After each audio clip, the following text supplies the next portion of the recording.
अरे बापरे, खूप मोठा स्पर्धक आलाय. श्री स्वामी समर्थ मैत्रिणींनो, तुमच्या सर्वांचं अगदी मनापासून खूप खूप स्वागत आहे आपल्या आणखी एका नवीन छोट्याशा व्हिडिओमध्ये. सर्वात आधी तर मी तुमची दिलगिरी व्यक्त करते, कारण की हा जो व्हिडिओ मी एडिट करत आहे तो मुलं झोपल्यानंतर एडिट करत आहे. त्याच्यामुळे माझा आवाज कुठे जास्त कुठे कमी येऊ शकतो, ते नक्कीच तुम्ही समजून घ्याल. ज्या मैत्रिणी आपले रेग्युलर व्हिडिओ बघतात त्यांना ह्या सगळ्या गोष्टी माहीत आहे, पण जे कोणी मैत्रिणी आपले व्हिडिओ पहिल्यांदाच बघत असतील त्यांच्यासाठी मी ह्या गोष्टी परत एकदा सांगते. कुठे गेली होती तू? स्पोर्टला? हां.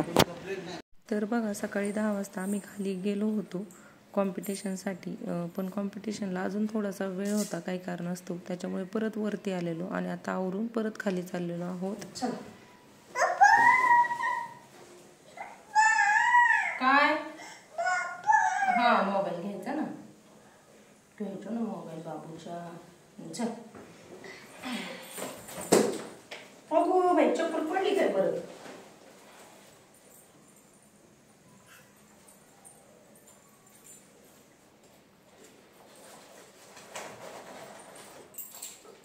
आम्ही चाललो, आज आमचे स्पोर्ट कॉम्पिटिशन आहे. कॉम्पिटिशनमध्ये पार्टिसिपेट करण्यासाठी आम्ही चाललेलो आहोत. माझ्यासोबत आहे यशस्वी. तर आज आमची कॉम्पिटिशन आहे, पण नक्की कसली कॉम्पिटिशन आहे? स्पोर्टची आहे, पण नक्की कुठली आहे?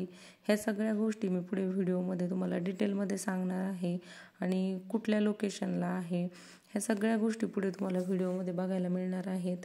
आणि हा व्हिडिओ मी शूट करते त्याचं कारण की बऱ्याच जणांच्या घरी लहान लहान मुलं असतात आणि मुलांना बघून मला हे करता येत नाही, ते करता येत नाही असं बऱ्याच जणी म्हणतात. म्हणजे सगळ्यांनाच नाही म्हणत आहे, पण बऱ्याचशा अशा मैत्रिणी असतात लहान मुलं आहेत म्हणून मला नाही जमत वगैरे अशी कारणं देतात. आणि कुठंतरी आपल्यात जे हिडन टॅलेंट असतं ते तसंच ठेवतात. तर मला असं वाटतं हा व्हिडिओ मी त्यांच्यासाठी शूट करून शेअर करत आहे. आणि वियांचं स्कूलाचं हाफ डे होतं, तर बघा वियांचं स्कूलाचं हाफ डे होतं आणि आता त्याचं स्कूल सुटलं आहे. आता त्याच्या बाबांना सुट्टी, ते गेले त्याला आणायला आणि मी चालली आहे स्पोर्टच्या कॉम्पिटिशनसाठी. जसं की तुम्हाला मी आधी पण म्हटलं, तर 10 वाजता होते, लाईट गेली त्याच्यामुळे थोडंसं लेट झालं आणि ते तिकडे गेलेत. आले आले आले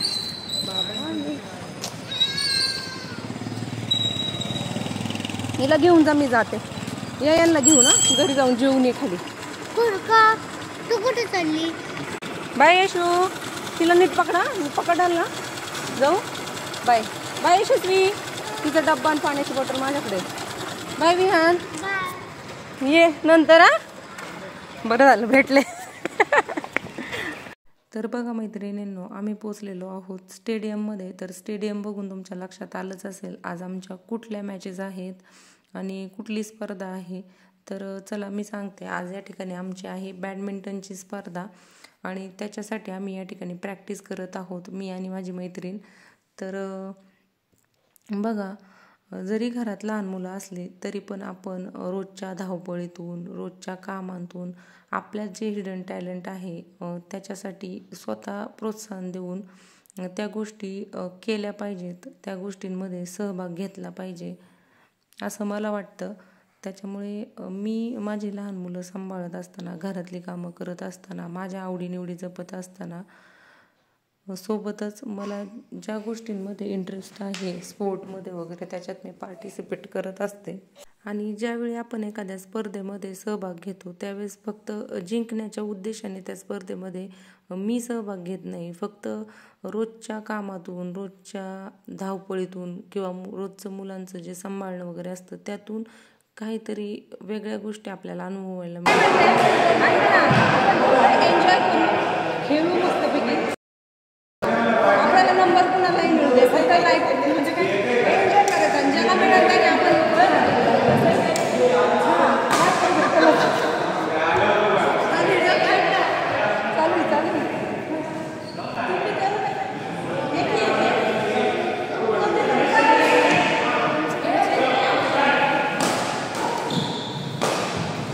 कारण जेव्हा आपण कुठलीही गोष्ट अपेक्षा ठेवून करायला जातो आणि त्यावेळेस तशी गोष्ट घडत नाही त्यावेळेस आपल्याला खूप त्रास होतो.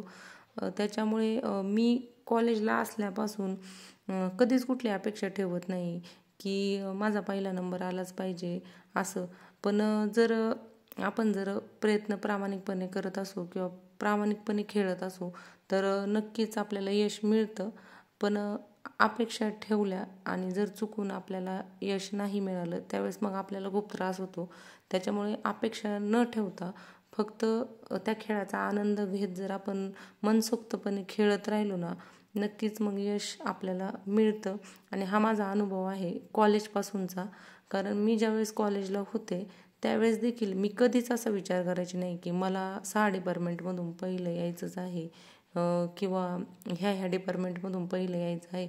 मी फक्त माझ्या अभ्यासाकडे फोकस करायची. बाकी मी कधीच कोणाचं म्हणजे इतरांचं असं कंपॅरिझन करत नव्हते की त्यांनी किती अभ्यास केला आहे, मला किती करायची गरज आहे.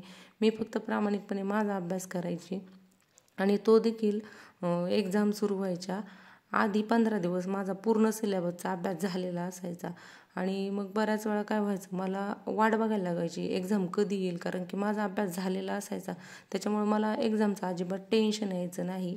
म्हणजे मी या ठिकाणी माझा मोठेपणा सांगत नाही आहे, पण आठवलं बोलता बोलता ह्या गोष्टी, म्हणून या ठिकाणी मी त्या तुमच्यासोबत शेअर करत आहे. आणि मग असं व्हायचं की कधी एक्झाम येईल आणि कधी मी एक्झाम देईल, कारण की ऑलरेडी 15 दिवस आधीच माझा अभ्यास झालेला असायचा. आणि मग एक्झाम आल्यानंतर मला त्या सगळ्या गोष्टी येत असायच्या. त्याच्यामुळे मी माझा पेपर फक्त आनंदाने व्यवस्थित लिहित राहायची. आणि त्याच्यानंतर रिझल्ट लागल्यावरती पहिला नंबर मला मिळायचा. झाल्यानंतर मी आले घरी आल्यानंतर घरातली भांडी वगैरे थोडीशी घासायची राहिली होती, ती आता घासून घेतली. त्याच्यानंतर विहांसाठी डोसे वगैरे बनवून गेले होते जाताना, आणि आता अजून थोडेसे डोसे वगैरे बनवते. एखादी भाकरी आणि भाजी वगैरे बनवून घेते. आणि त्याच्यानंतर परत आहे स्पर्धा, आणि त्याच्यानंतर मग परत स्पर्धा चालू झाल्यानंतर परत जाणार आहे खाली. तर आपल्याला जर खेळायची आवड असेल किंवा प्रत्येक गोष्टीत सहभाग घ्यायची आवड असेल तर त्यावेळेस जर आपल्याला वेळ मिळाला नाही तरी देखील मुलांना बघून आपण वेळ काढू शकतो, असं काही नाही आहे. पण बऱ्याच वेळा काय होतं, आपण म्हणतो लहान मुलं आहेत, मला बाहेर पडता येत नाही, मला हे करता येत नाही, ते करता येत नाही. तर असं काही नसतं. जर आपल्याला एखादी गोष्ट करायची इच्छा असेल ना, किती पण अडचणी आल्या ना, आपण त्यावर मात करून त्या गोष्टी करू शकतो. आणि रोजच्या धावपळीच्या जीवनातून अशा पद्धतीने आपण वेगवेगळ्या खेळांमध्ये सहभाग घेतला पाहिजे. फक्त खेळत असताना ही अपेक्षा नाही ठेवायची की आपला नंबरच आला पाहिजे किंवा आपल्याला मेडलच मिळालं पाहिजे किंवा आपल्याला ट्रॉफीज मिळाली पाहिजे. फक्त आपण स्वतःच्या आनंदासाठी खेळलं पाहिजे असं मला वाटतं. आणि तेच मग आज मी सकाळी गेले होते, स्पोर्टमध्ये पार्टिसिपेट केलं होतं आणि तिकडे खेळायला गेले होते. तर जाताना पण कुठलीही अपेक्षा ठेवली नव्हती की मी विन होईलच किंवा झालेच पाहिजे. फक्त एन्जॉय म्हणून आम्ही खेळायला गेलेलो आणि मस्त एन्जॉय करून आलेलो आहोत. आणि आता सिंगलची बॅडमिंटनची मॅच झाली आहे, आता परत डबलची बॅडमिंटनची मॅच आहे. रूल्स वगैरे एवढे काही माहीत नाही आम्हाला, तिथे गेल्यानंतरच मग आम्ही त्यांच्याकडून रूल्स वगैरे समजून घेतोय आणि त्याच्यानुसार खेळतोय. तर एक मॅच झाली आहे सकाळी, आता परत सेकंड मॅच आहे, त्याच्यासाठी जायचंय. पण घरी आले बाळाला बघायला थोडंसं, आणि आता परत थोड्या वेळाने जाणार आहे. गेल्यानंतर पॉसिबल झालं तर तिकडचं पण रुटीन तुमच्यासोबत शेअर करेल. आमच्या वियांना फिरायला जायचंय, फिरायला म्हणजे मंदिरात जायचंय. पण आज पॉसिबल नाही आणि त्याला सांगितलेलं नाही. मला हॉस्पिटलला जायचंय बाळा आज. विहान जाऊ आपण फिरायला बरं का. मी हॉस्पिटल मधून आले ना, मग फिरायला जाऊ.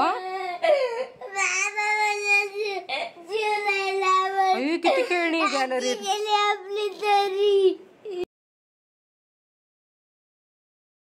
बाबा लावतात जीव.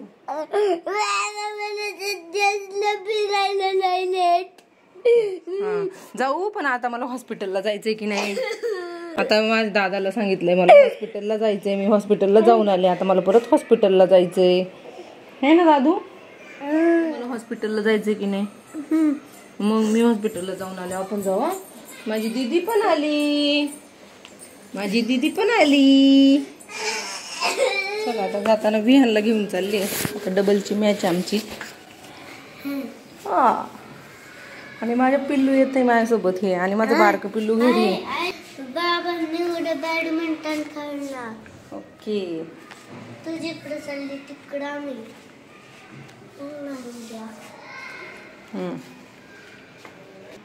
4 आहे ना. चुकीचे नंबर्स काय आहेत तिथं? वरती चालले नाही खाली. तर प्रत्येक खेळामध्ये मी कॉन्फिडेंटली सहभाग घेते. त्याचं कारण की लग्नाआधी देखील मला माझ्या पप्पांनी कधीच अडवलं नाही की तू इथे जाऊ नको, ह्या खेळात भाग घेऊ नको. प्रत्येक स्पर्धेमध्ये त्यांनी मला उतरवलं. त्याच्यामुळे खरं तर हा कॉन्फिडन्स आलेला आहे. आणि त्याच पद्धतीने लग्नानंतर देखील मला तशाच पद्धतीने सपोर्ट भेटतोय घरातून. त्याच्यामुळे मला प्रत्येक गोष्टीमध्ये सहभाग घेता येतोय. आणि आत्ताची जी आपण परिस्थिती पाहतो त्या परिस्थितीनुसार तर मला वाटतं प्रत्येक महिलेनी ना धाडसी असायलाच पाहिजे. आणि त्याच्यामुळेच मी खरं तर यशस्वीला देखील प्रत्येक स्पर्धेमध्ये सहभागी करून घेत असते. ती तर सध्या 1 वर्षाची आहे, तरी देखील आत्तापासूनच तिला प्रत्येक स्पर्धेमध्ये जर उतरवलं तर तिला थोडंफार स्टेज डेअरिंग वगैरे येईल आणि पुढे जाऊन ती नक्कीच काहीतरी करू शकते. जर तिला आवड असेल तर त्याला काही मी फोर्स करत नाही. तर मैत्रिणींनो, आता आम्ही आलेलो आहोत स्टेडियममध्ये. आणि इथे आल्यानंतर एक मॅच झाली की मी घरी जात होते आणि परत घरी जाऊन कामं करून मुलांना सांभाळून परत स्टेडियमला येत होते. लहान मुलं नसती तर सकाळी आल्यानंतर सगळे स्पोर्ट झाल्यानंतरच गेले असते. तर बघा, पहिली मॅच झाल्यानंतर मी घरी जाऊन आले, कारण की विहान आणि यशस्वी घरी होते म्हणून. आणि यावर्षी योगायोग असा की सुट्टीच्या दिवशी स्पोर्टच्या मॅचेस आल्या, त्याच्यामुळे विहानचे बाबा घरी आहेत. पण ते जरी घरी नसते तरी मी स्पोर्टमध्ये पार्टिसिपेट केलंच असतं, कारण की मला खूप आवडतं स्पोर्टमध्ये पार्टिसिपेट करायला. आणि जेव्हा जेव्हा संधी मिळते तेव्हा तेव्हा ती संधी मी तरी सोडत नाही. भले बक्षीस मिळो नाही मिळो, पण मी खेळत असते. त्याच पद्धतीने गेल्या वर्षी देखील स्पोर्टमध्ये मी सहभाग घेतला होता आणि त्या वर्षी बॅडमिंटनमध्ये पहिला क्रमांक मिळालेला मला. त्याची रील देखील मी आपल्या चॅनलवरती शॉर्टमध्ये अपलोड केलेली आहे, ती तुम्ही जाऊन बघू शकता.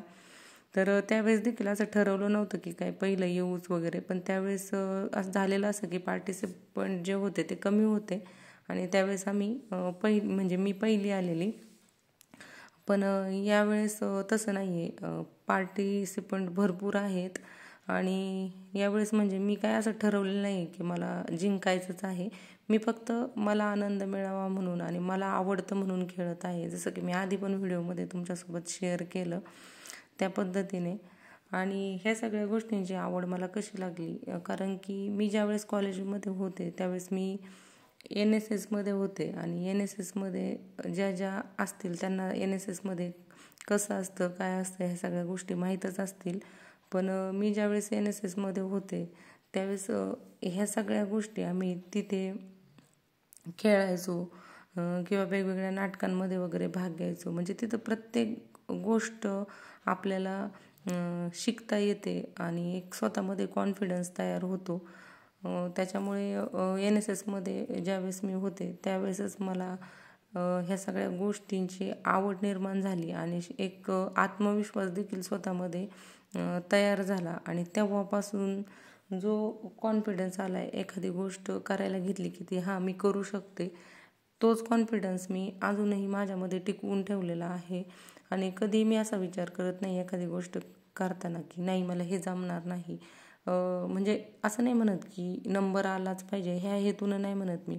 आता भले नंबर येऊ नाही येऊ, पण स्टेडियममध्ये ज्यावेळेस आपल्याला बॅडमिंटन खेळायचं आहे हे कळल्यानंतर बऱ्याच वेळा काय होतं, म्हणजे सगळ्यांचंच नाही सांगत, भरपूर धाडसी महिला देखील आहेत, धाडसी मुली देखील आहेत.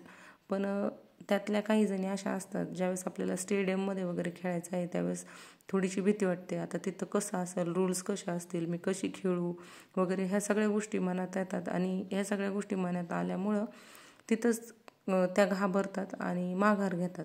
पण मला असं वाटतं आपण पाण्यात पडल्याशिवाय पोहायला तर शिकणार नाही. भले आपण स्टेडियममध्ये कधी खेळलो नसू, पण तिथे गेलोच नाही तर आपल्याला तिथले रूल रेग्युलेशन कसे कळणार. त्याच्यामुळे एखादी नवीन गोष्ट ज्यावेळेस आपल्याला करायची असते किंवा शिकायची असते किंवा खेळायची असते, ह्याचबद्दल मी सांगत नाही, कुठलीही गोष्ट असू द्या, त्यावेळेस अजिबात न घाबरता त्या गोष्टीला फेस करता आलं पाहिजे. कारण की आपण ज्यावेळेस पाण्यात उडी मारू त्याच वेळेस आपण हातपाय हलवणार आहोत आणि आपल्याला पोहता येणार आहे.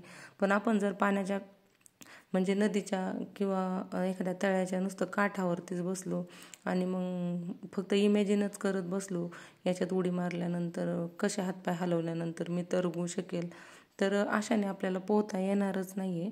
मी हे उदाहरण कशासाठी देते, बऱ्याच जणींना समजलं असेल.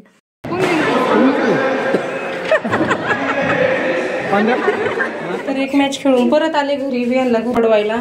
तर आता याला घरी यायचं होतं, त्याच्यामुळे त्याला आले घरी सोडवायला. आणि घरी सोडून आता मी परत जाणार आहे स्टेडियमला, कारण की अजून एक मॅच बाकी आहे, मिक्स बॅडमिंटनची मॅच. त्यासाठी आता परत जायचंय. चल जा पटकन जा. पोहोचला ना, जाऊ मी. तर या ठिकाणी मी आलेले आहे स्टेडियममध्ये. जसं की मी तुम्हाला म्हटलं, यावर्षी सुट्टीच्या दिवशी स्पोर्ट्स आल्यामुळे विहानचे बाबा घरी आहेत. पण गेल्या वर्षी सुट्टीच्या दिवशी स्पोर्टचे कॉम्पिटिशन नव्हते, त्यावेळेस ते घरी नव्हते. त्यावेळेस मी मुलांना घेऊनच खेळले होते आणि त्यावेळेस पहिला नंबर आला होता.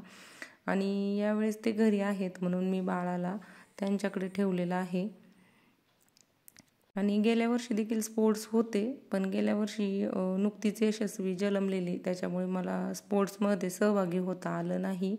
खूप इच्छा होती, पण इच्छा असून पण सहभागी होता आलं नाही. तर आता या ठिकाणी चालू झालेल्या आहेत मिक्स मॅच.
त्यांचा पण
स्पोर्टचे कॉम्पिटिशन झाल्या आणि आता आल्यानंतर ग्रुप बघितला डान्सचा. तर त्या डान्सच्या ग्रुपमध्ये यशस्वीचा परफॉर्मन्स पहिल्यांदा उद्या होता आणि आता लिस्ट बघितली तर आज आहे. आणि तिचा जो ड्रेस मी कटिंग करून स्टिचिंगला घेणार होते तो अजून मी काही स्टिच केला नाही. मग आता अजिबात आराम नाही करणार आणि तो ड्रेस पहिला स्टिच करायला घेते. आता वाजले 4:30-7 वाजेपर्यंत तो ड्रेस स्टिच करून घेते जेणेकरून तिला डान्ससाठी तो ड्रेस घालता येईल आणि मी यांचा ड्रेस पण शोधून ठेवते. चला तर आता ड्रेस स्टिच करते आणि सोबत मध्ये मध्ये तुम्हाला दाखवते. तर सकाळी 10 वाजल्यापासून तर आता संध्याकाळचे म्हणजे सायंकाळचे 4:30 झालेत. कंटिन्युअस म्हणजे आम्ही खेळत होतो, मध्येच घरी येत होते मुलांकडं, मध्येच जात होते, त्याच्यामुळे पूर्ण थकून गेलेली आहे. आणि अवतार पण बघू शकता कसा झालाय. आणि मी हे व्हिडिओ शूट करतेय त्याचं कारण की मला हे सांगायचं आहे, आपल्या घरात लहान मुलं असतात किंवा आपल्या घरात आपल्याला कामं असतात म्हणून आपण काय करतो, मी हे नाही करू शकत ते नाही करू शकत, पण तसं काही नाहीये. लहान मुलं जरी असली घरात किंवा घरातली कामं जरी असली तरी पण आपण आपल्या आवडीनिवडींसाठी वेळ देऊ शकतो आणि सगळ्या गोष्टी करू शकतो. फक्त वेळेचं नियोजन व्यवस्थित करता आलं पाहिजे. तर बघू शकता सकाळी 10ला मी गेले होते स्पोर्ट्ससाठी, त्याच्यानंतर आता 4:30ला आले. म्हणजे सुरू लगेच 10ला नाही झालं, थोडासा वेळ वगैरे गेला मध्येच मुलांना घरी आणायचं, परत घरी सोडवायचं, परत जायचं, याच्यामध्ये 2-3 राऊंड झाले. त्याच्यानंतर आता घरी यायला 4:30 वाजले आणि मोबाईल हातात घेतला तर डान्सच्या ग्रुपवरती तिचं नाव आणि विहानचं डान्सचं नाव आजच होतं, उद्या होतं खरं तर, पण लिस्ट चेंज झाली, काहीतरी झालं असेल कारण वेळेनुसार ते चेंजेस वगैरे होतात. तर मग त्यांचं नाव उद्याचं आज आलं. मग आता म्हटलं तिचं नाव जर आज आलंय, आपला तर ड्रेस पण तयार नाही, मी उद्याच्या याच्यावरती होते, उद्या डान्स आहे म्हटलं निवांत स्टिच करता येईल, पण आता आजच करायचं म्हटल्यानंतर आता पहिलं ती झोपली तर तो ड्रेस स्टिच करून घेते आणि तुम्हाला पण दाखवते कशा पद्धती. आणि ह्या व्हिडिओमध्ये जरी मला पूर्ण डिटेलमध्ये नाही दाखवता आलं तर मी त्याच्यावरती सेपरेट एखादा व्हिडिओ बनवेल, जेणेकरून तशा पद्धतीचं तुम्ही देखील तुमच्या बाळासाठी बनवू शकता. आणि सध्या अवतार वगैरे सगळं तुम्ही इग्नोर करा, कारण की दिवसभर खेळून खेळून खूप थकलेली, आणि पण म्हटलं चला ह्या पण गोष्टी तुमच्यासोबत शेअर कराव्या, कारण की तुम्ही पण आपले फॅमिली मेंबर्सच आहात आणि तुम्हाला मी एक आपल्या फॅमिलीतला भाग मानते, जवळच्या मैत्रिणी मानते, आणि ज्यांना खरंच माझे व्हिडिओ आवडतात त्यांच्यासाठी मी ह्या गोष्टी जशा आहेत तशा शेअर करत असते. व्हिडिओसाठी कुठल्याही वेगळ्या गोष्टी म्हणजे दाखवण्याचा प्रयत्न करत नाही, जे रिअल आहे ते मी तुमच्यासोबत शेअर करत असते. चला तर आता ड्रेस स्टिच करायला घेते आणि नंतर बोलते. त्याने आधी मी स्कर्ट स्टिच करून घेते, त्याच्यानंतर मी टॉप स्टिच करणार आहे. आणि आता यशस्वी झोपली म्हणून मी तिची 9 वारीच घेतली आहे मापासाठी. तर चला आता स्टिच करून घेते आणि त्याच्यानंतर पुढे ब्लॉग कंटिन्यू करते. आता खूप कंटाळा आलेला, पण जर नाही स्टिच केला तर मग तिच्या डान्स प्रोग्रामसाठी घालायला तिला ड्रेस नाही आहे, कारण की मी गाणं पण सेंड केलेलं आहे, कुठल्या गाण्यावरती ती डान्स करणार आहे. ते डान्स तर काय करणार नाही अजून, तर 1.5 वर्षाची पण नाही, पण ॲटलिस्ट त्याच्यावरती काहीतरी साजेसं असं पाहिजे. त्यासाठी मी हे खान फॅब्रिकपासून परकर पोलकं स्टिच करते. तर चला झाल्यानंतर तुम्हाला दाखवते मी आता, आणि मध्ये मध्ये पॉसिबल झालं तर दाखवते. घागऱ्याच्या प्लेट्स टाकून झालेला आहे आपला. अशा पद्धतीने हा घागरा किंवा परकर बनवून तयार झालेला आहे. आता फक्त वरतून नॉट घालण्यासाठी एक पट्टी लावणार आहे. तर हे जे परकर पोलकं मी कशा पद्धतीने स्टिच केलं त्याचा मी डिटेल व्हिडिओ तुम्हाला नंतर नक्की शेअर करेल, पण सध्या खूप घाई होती त्याच्यामुळे मी घाईघाईत स्टिच करत आहे आणि डिटेल व्हिडिओ तुमच्यासोबत शेअर करू शकत नाही. तरी देखील ज्यांना स्टिचिंगची आयडिया आहे त्यांना हे बघून देखील लक्षात येईल. हे बघा, इथून इथपर्यंत थोडंसं टिप देऊन घेतली, कारण की ज्यावेळेस आपण नॉट बांधतो त्यावेळेस एवढा पोर्शन ओपन ठेवायला लागतो, कारण लहान बाळाला जास्त स्कर्ट असा पॅक होऊ नये यासाठी. तसंच इकडून पण केलेलं आहे. त्याच्यानंतर ही पट्टी उलट्या बाजून लावली. आता ती डबल फोल्ड करून अशा पद्धतीने डबल फोल्ड करून इथं लावणार आहे, जेणेकरून इथं आपल्याला नॉट टाकायला जागा होईल. आणि त्याच्यानंतर बाजूला स्टिच करून देणार. झाला आपला घागरा स्टिच करून, म्हणजे नंतर. तर चला मी करून घेते आणि त्याच्यानंतर परत दाखवते. आता अशा पद्धतीने ठेवून इथून टिप मारून घ्यायची. बघा, अशा पद्धतीने आपला हा झालेला आहे पार्ट स्टिच करून. आता इथून फक्त आपल्याला काय करायचं, उलट्या बाजूने आधी सरळ बाजूने टिप देऊन घ्यायची, म्हणजे आतल्या साईडने धागे दिसणार नाही, आणि नंतर उलट्या बाजूने टिप द्यायची. चला तर मग मी आता स्टिच करून घेते. तर बघा, सुंदर असा लहान मुलीचा घागरा आपण घरच्या घरी स्टिच करू शकतो. या ठिकाणी बघा, असा मस्त स्कर्ट बनवून तयार झालेला आहे, आणि ती खूप छोटी आहे त्याच्यामुळे मी तिच्यासाठी अशा पद्धतीने बनवलेला आहे. आणि माझ्याकडे कपडा फक्त 1 मीटरच होता, त्याच्यामुळे मी एवढेच प्लेट्स टाकलेले आहे, पण तिच्यासाठी तो ओके झालेला आहे. तर बघा, आता त्याला नॉट वगैरे अटॅच करून घेते आणि याच्यावरती आता वरचा टॉप पटकन स्टिच करून घेते. आणि आता बघा, वाजलेत 5:05 झालेले आहेत. तर 7 वाजता कार्यक्रम सुरू होणार आहे आणि तिचा नंबर थोडासा पाठीमागे आहे. तोपर्यंत हा ड्रेस स्टिच करून होईल तिला संध्याकाळी डान्स कॉम्पिटिशनसाठी. चला तर आता टॉप स्टिच करून घेते. या ठिकाणी स्लीव्ज कट करून घेतल्यात. स्लीव्ज लावल्या तर लावेल, नाही तर नाही लावायची, जसा वेळ मिळतो त्यानुसार. चला तर नंतर व्लॉग कंटिन्यू करते. या ठिकाणी टॉप पार्ट स्टिच करून घेते. बाळ अजून पण झोपलेलंच आहे. तर या ठिकाणी मेन फॅब्रिक खाली ठेवले, अस्तर वरती ठेवले. आता इथे टिप मारून घेणार आणि त्याच्यानंतर पलटी करणार. यशस्वी मॅडम उठली.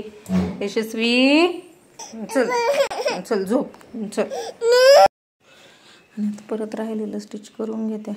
आज अजिबात वेळ नाही, खूप धावपळ झाली आज पूर्ण दिवस, पण जाऊ द्या, हे दिवस परत नाहीत. स्टिच करून झाला. आता बॅक पार्ट स्टिच करायला घेतला. बाळ परत उठलंय.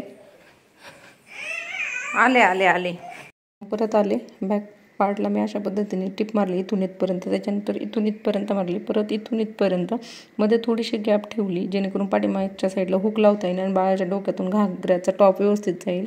इथून इथपर्यंत टिप मारली. तर आता इथून इथपर्यंत टिप मारणार, इथून इथपर्यंत, आणि त्याच्यानंतर खालच्या साईडला, आणि नंतर पलटी करून घेणार. नेक पण आपला जवळजवळ रेडी होत आलेला आहे. अशा पद्धतीने एवढं डिस्टन्स ठेवलं जेणेकरून तिच्या गळ्यातून छान ड्रेस काढता घालता येईल. तर हा बॅक पार्ट आणि हा फ्रंट पार्ट. आता याला टॉप स्टिच देऊन घेते आणि याला पण टॉप स्टिच देऊन घेते. स्लीवचं बघू वेळ मिळाला तर अटॅच करेन, नाही तर स्लीवलेसच ठेवेल. उठलं आता पार्ट माझा स्टिच करून झालाय. तर याला फिटिंग करायची. चल चल चल, तिला शांत करते, खाऊ घालते आणि त्याच्यानंतर करते. आता हे आपला टॉप स्टिच करून झालेला आहे.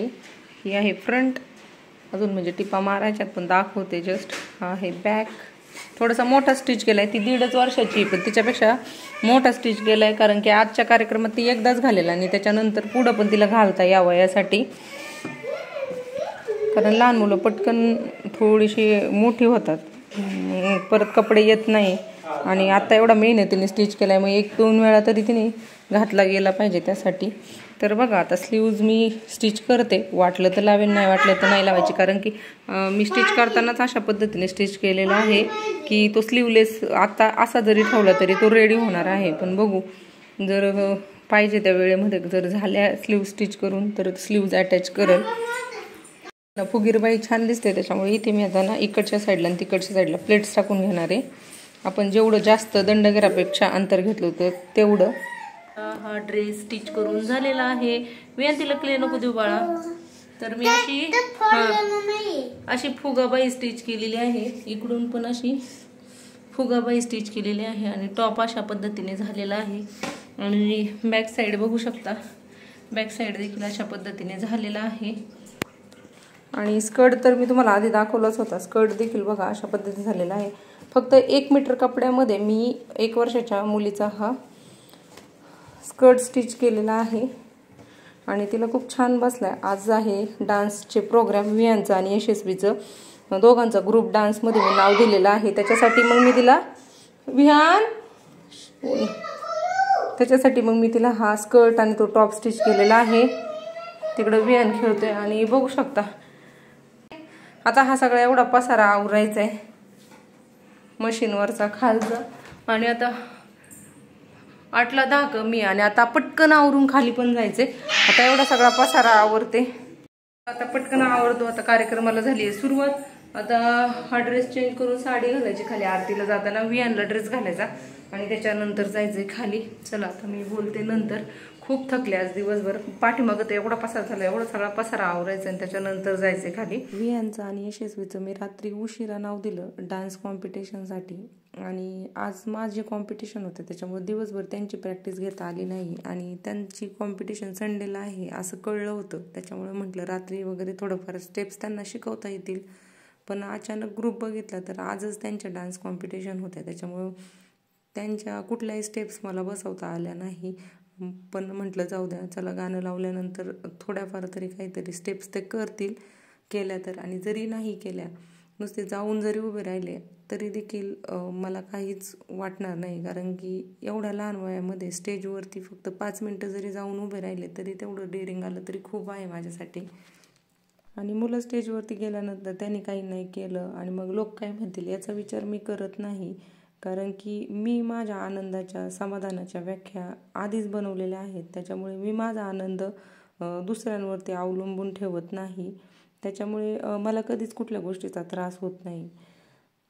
तर मी ज्या काही माझ्या मनातल्या गोष्टी आहेत त्या अगदी प्रामाणिकपणे तुमच्यासोबत शेअर करत असते. ज्यांना माझे विचार पटत असतील त्यांनी त्या घ्या, ज्यांना नसेल पटत त्यांनी त्या सोडून द्या. तर बघा या ठिकाणी माझं आवरलेलं आहे आणि मी चाललेले आहे खाली आरतीला. आणि सोबतच आता डान्सच्या कॉम्पिटिशन देखील सुरू होणार आहे त्यासाठी. तर दिवसभर आपण कितीही थकलेलो असू तरी देखील मुलांचा आनंद बघण्यासाठी आपल्याला आपला थकवा बाजूला ठेवायलाच लागतो. त्याच पद्धतीने आज माझं झालं आहे. सकाळी उठल्यापासून ते आत्तापर्यंत एवढी थकली अक्षरशः आता उभं पण राहू वाटत नाही आहे. कारण की स्पोर्ट्समध्ये खेळून आले, त्याच्यानंतर एक ड्रेस स्टिच केला, घरातला स्वयंपाक, भांडी वगैरे त्या सगळ्या गोष्टी. आणि त्याच्यानंतर आता चाललो आहे आरतीला. आरतीनंतर कॉम्पिटिशन, त्या पण चालतील 11-11:30पर्यंत. सोबतच स्वयंपाक रात्रीचा परत भाकरी आणि बटाट्याची भाजी वगैरे बनवलेली, परत ती भांडी, एवढं सगळं. पण हे जे 10 दिवस आहेत गणपती बाप्पा बसल्यानंतरचे, बसल्यापासून ते विसर्जनापर्यंतचे, आणि त्यामध्ये जे कॉम्पिटिशन वगैरे असतात किंवा स्पर्धा असतात, त्यामध्ये जो मुलांना आनंद मिळत असतो त्या स्पर्धा बघताना किंवा स्वतः सहभागी होताना, ते दिवस नंतर परत येणार नाही. त्याच्यामुळं ठीक आहे, आपल्याला या दिवसामध्ये सकाळी उठल्यापासून संध्याकाळपर्यंत जरी थोडीफार धावपळ करायला लागली आणि थोडासा लोड वगैरे वाढत असेल तरी मुलांच्या आनंदापुढे ते काहीच नाही आहे. त्याच्यामुळे जरी आपल्याला त्या गोष्टी होत नसल्या तरी आपण नक्कीच त्या गोष्टी करण्याचा प्रयत्न केला पाहिजे. तर आत्ता सध्या होतं असं की वियांचे बाबा देखील ऑफिसमधून उशिरा येत आहेत, पण तरी देखील मी त्यांना स्पर्धेसाठी वगैरे इन्व्हॉल्व करत असते. हा विचार नाही करत की आता स्पर्धेसाठी मग ड्रेस आणायला जायला लागेल, मग तो कसा आणायचा एकटीने जाऊन. तर त्याच्यावरती आपण सोल्युशन पण काढू शकतो. आपल्याला तर भरपूर गोष्टी येत असतात. आता लेडीज म्हटलं तर लेडीजला एकच गोष्ट येत नसते, लेडीजकडं वेगवेगळ्या भरपूर कला असतात आणि आपण त्यातून काही ना काही मार्ग काढू शकतो. त्याच पद्धतीने मला जसं म्हटलं छंद आहे नवीन नवीन गोष्टी बनवण्याचा, तर मग मी त्याच पद्धतीने कार्यक्रमांसाठी मी स्वतः माझ्या मुलांसाठी ड्रेस वगैरे जे आहेत कस्टमाइज करत असते. मुलांना बघून जेवढा वेळ मिळेल तेवढा. आता यशस्वीसाठी झाला आज ड्रेस स्टिच करून, पण वियांसाठी नाही झाला. पण तो पण अरे बापरे, खूप मोठा स्पर्धक आलाय. ड्रेस व्हाईट कलरचा वगैरे. पण झालं असं की अचानकच कॉम्पिटिशन होतं, मग त्याच्यामुळे यशस्वीचा ड्रेस स्टिच करता करता एवढा वेळ गेला आणि मग त्याचा ड्रेस कधी आणि मी बनवणार, किंवा जरी बाहेर जाऊन घेऊन यायचा म्हटलं तरी एका शॉपमध्ये गेल्यानंतर लगेचच भेटेल असं नाही, आपल्याला 2-3 शॉप फिरायला लागतात, तेव्हा कुठे एखादा ड्रेस आपल्याला आपल्या मनाप्रमाणे भेटतो. आणि तेवढा देखील वेळ नव्हता आज. त्याच्यामुळे जसं होतं तसं या ठिकाणी मुलांना मी कार्यक्रमामध्ये पार्टिसिपेट केलं, त्यांनी देखील एन्जॉय केलं. आणि जसं की मी म्हटलं, मी आधीच त्यांच्याकडून कुठल्याही अपेक्षा ठेवल्या नव्हत्या. त्याच्यामुळे त्यांनी तिथे जाऊन काही करू अथवा नाही करू, मला बिलकुल काहीही त्याबद्दल फरक पडलेला नाही. पण त्यांनी छान एन्जॉय केलं शेवटी, ज्यावेळेस सगळे डान्स वगैरे करत होते त्यावेळेस. तर आजचा व्हिडिओ एवढाच. भेटू पुढच्या एका नवीन व्हिडिओमध्ये. तोपर्यंत बाय बाय.